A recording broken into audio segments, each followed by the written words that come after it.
আপনাদের দলেরও লোক, যিনি গতবারের প্রার্থী মৃণাল কান্তি, উনি বলছেন আমি কি করে বেরোবো, আমি একজন চিকিৎসক, আর এনার প্রোফাইলটা ঠিক ভালো নয়, আমি বেরোবো কি করে প্রচারে, কি বলবেন?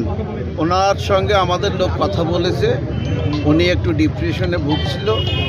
উনি কাকলি দেবীর কিছু লোক তাঁকে কিছু প্রবলন দেখিয়ে এটা করিয়েছে। উনি নিজে ভুলও স্বীকার গিয়েছে, হয়তো খুব তাড়াতাড়ি প্রেস বিবৃতি দিয়ে দেবে। আর বলছেন যে অনেক ভালো ভালো আরও প্রার্থী ছিল, বাইরের লোকসভা থেকে লোক আনার দরকার কি ছিল? সেম উত্তর চব্বিশ পরগনার বাসিন্দা আমি, উনি হয়তো ভুলে গিয়েছেন। আমার মনে হয় কোনো অবসর থেকে বলছেন। আর এটা সম্পূর্ণভাবে টিএমসির সঙ্গে যোগসূত্র করে এই কাজগুলো করা হচ্ছে। বিজেপি যারা করে এরকম ধরনের কাজ করা। আর কাকলি দেবীও পাল্টা বলছেন যে আর প্রার্থী খুঁজে পেল না, আমি অনেকটাই এগিয়ে গেলাম, কি বলবেন? কাকলি দেবীর মুখের দিকে তাকিয়ে আপনার